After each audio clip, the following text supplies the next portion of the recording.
உங்களுடைய ஆதரவு எங்களுக்கு அதிகமாக தேவைப்படுது. நீங்கள் எவ்வளோக்கு எவ்வளோ இந்த வீடியோவை பார்த்து லைக் பண்ணி ஷேர் பண்ணி சப்ஸ்கிரைப் பண்ணுறீங்களோ அதுக்கு தகுந்த மாதிரி நாங்கள் வீடியோ அப்லோட் பண்ணிகிட்டே இருப்போம். சப்ஸ்கிரைப் பண்ணுங்கள். ஜில்லுன்னு ஒரு காற்று. இங்கே இன்னும் ஏர் கண்டிஷனிங் சீரீஸில் ஃபஸ்ட் பார்ட்டும் செகண்ட் பார்ட்டும் பார்க்கலன்னா மேலே ஐ பட்டனை கிளிக் பண்ணி பார்த்துக்கலாம். தலைவரே, இன்றைக்கி ஸ்பிட்டேஸ் எப்படி இன்ஸ்டால் பண்ணணுன்னு பார்க்கலாம் தலைவரே. இப்போது நம்ம ஃபஸ்ட்டு ஸ்பிட்டேஸ் இன்ஸ்டால் பண்ணுறதுக்கு எந்த இடத்துல வைக்க போகிறோங்கிறத நம்ம ஒரு டயக்ராம் மாதிரி போட்டுக்கணும். இது எப்படின்னா, நம்ம செவுத்தில் சென்டராக வைக்கணும். மேலே ஒரு 6 இன்ச்சு கேப்பு விட்டுருக்கணும். ஓகேங்களா? இது கண்டிப்பாக விடணும். இது எதுக்கு மேலே நம்ம கேப்பு விட்றோன்னா, இந்த ஏர் சர்க்குலேஷன் ஆகிறதுக்கு அது யூஸ்ஃபுல்லாக இருக்கும். நீங்கள் போய்ட்டு செவுத்தில் ஒட்டி வச்சிடக்கூடாது. மேலே ஒரு 6 இன்ச்சு கண்டிப்பாக கேப் விட்டே ஆகணும். அதுக்கப்புறமேட்டு லெஃப்ட்டு ரைட்டு இதெல்லாம் உங்களோட நீங்கள் வைக்க போகிற செவுத்தில் சென்டராக பார்த்து நீங்கள் வச்சுக்க வேண்டியதுதான். கீழேயும் அது போல் தான்.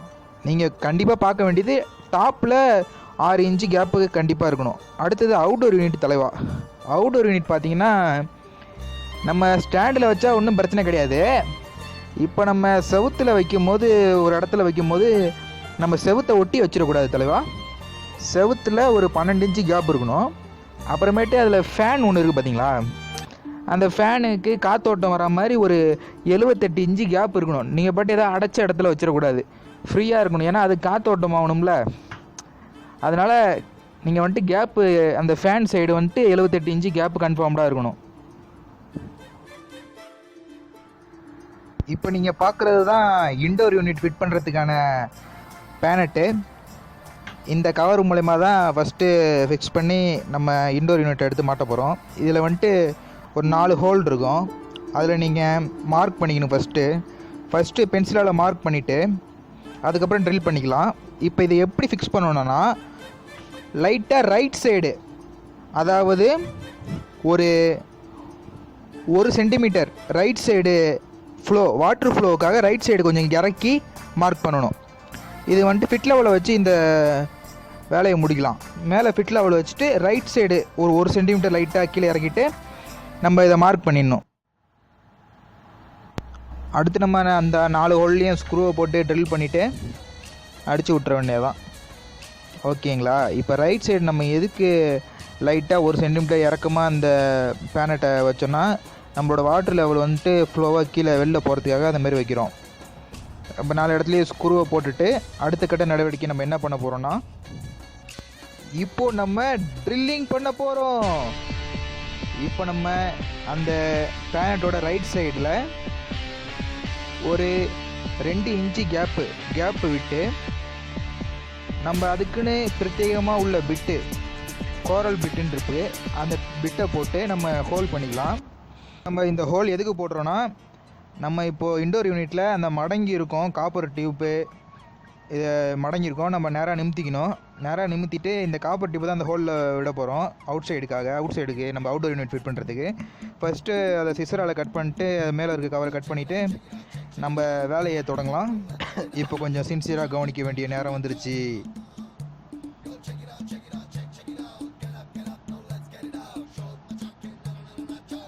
அந்த பவுச்சை ஓப்பன் பண்ணிங்கன்னா உள்ளே 2 காப்பர் டியூப் இருக்குங்களா, அந்த காப்பர் டியூப்பில் 2 நெட்டு இருக்கும். அந்த 2 நெட்டையும் கழட்டிட்டு நம்ம அவுட்டோர் யூனிட் ஃபிக்ஸ் பண்ணுறதுக்காக எக்ஸ்டர்னலாக காப்பர் டியூப் வச்சுருப்போம்.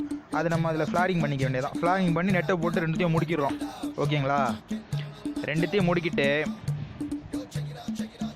பார்த்தீங்கன்னா தலைவா, இன்டோர் யூனிட்லேருந்து அவுட்டோர் யூனிட்டுக்கு தகவலை கொண்டு போகிறதுக்கு ஒயர் பயன்படுத்துகிறோம். இப்போ இன்டோர் யூனிட்டில் அந்த கவர் பேனட்டை கழட்டிட்டு ஒயரை நம்ம கொடுக்கலாம். ஃபேஸு நியூட்ரல் ஏறுது. இது 3 ஒயரையும் கனெக்ட் பண்ணிட்டா நமக்கு இந்த ஒயர் நேராக எங்கே போகுதுன்னா அவுட்டோர் யூனிட் போகுது. இன்டோர் யூனிட்லேருந்து அவுட்டோர் யூனிட் போகுது. நார்மலாக இன்டோர் யூனிட்டில் பவர் கேபிள் தனியாக இருக்கும், அது வந்து பவர் கொடுத்துடலாம். இது வந்துட்டு இன்ஃபர்மேஷன் அங்கே கடத்திட்டு போகிறதுக்காக அவுட்டோர் யூனிட் போகிறதுக்காக கனெக்டிங். அடுத்தது பார்த்தீங்கன்னா தலைவா, இது வந்து வாட்ரு ஓஸு.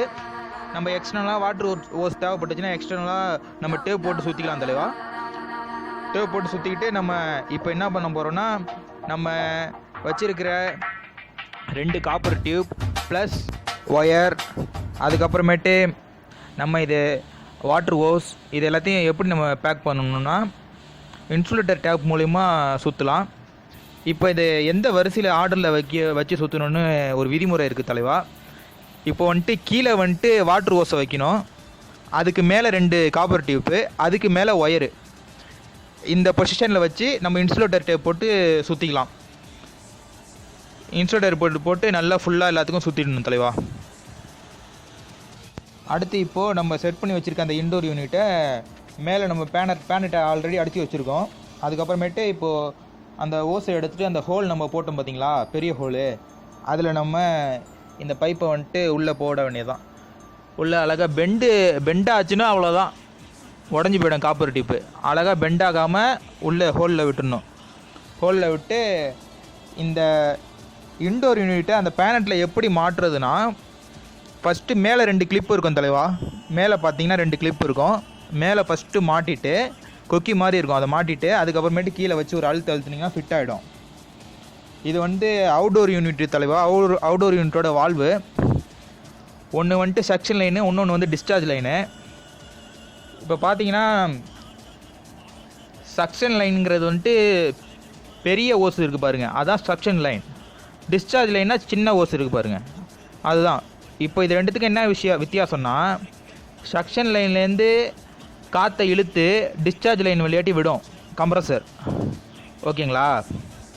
இப்போ நம்ம அங்கே இன்டோர் யூனிட்டில் எடுத்துகிட்டு வந்தோம் பார்த்தீங்களா கேபிள் ஒயரு, அதை எடுத்துகிட்டு வந்துட்டு அவுடோர் யூனிட்டில் கனெக்ட் பண்ணிட வேண்டியதான். ஒயரை கனெக்ட் பண்ணிவிட்டு இந்த 2 காப்பர் டியூப்பையும் அவுடோர் யூனிட்டில் கனெக்ட் பண்ணிட வேண்டியதான்.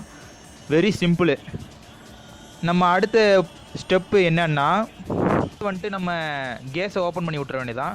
அவுடோர் யூனிட்டில் தான் நம்மளுக்கு கேஸ் ஓப்பன் பண்ணுற செக்ஷன் இருக்குது. இப்போது செக்ஷன் லைன்லேயும் டிஸ்சார்ஜ் லைன்லேயும் 2 நெட் இருக்கும். அதை கழட்டி போட்டு அலன் கீ போட்டு அட்ஜஸ்ட் பண்ணுற மாதிரி உள்ள நெட் இருக்கும். அதில் தான் நம்ம கேஸ் ஓப்பன் பண்ண போகிறோம். ஃபஸ்ட்டு டிஸ்சார்ஜ் லைனில் கேஸு லைட்டாக ஓப்பன் பண்ணிவிட்டு அதுக்கப்புறம் ஏசி ஆன் பண்ணிவிட்டு நம்ம டிஸ்சார்ஜ் லைனில் கேஸை ஓப்பன் பண்ணி விடலாம். ஓப்பன் பண்ணி விட்டு ஒரு நிமிஷம் கழித்து செக்ஷன் லைனில் ஃபுல்லாக ஓப்பன் பண்ணி விட்ருங்க. இப்போ 2த்துலேயும் ஓப்பன் பண்ணி விட்டிங்க. அதுக்கப்புறமேட்டு லீக் செக் பண்ணலாம். லீக் செக் பண்ணுறது வந்துட்டு நீங்கள் வந்துட்டு ஃப்ளாரிங் பண்ணியிருக்கீங்கல்ல, அங்கெல்லாம் லீக் செக் பண்ணணும்.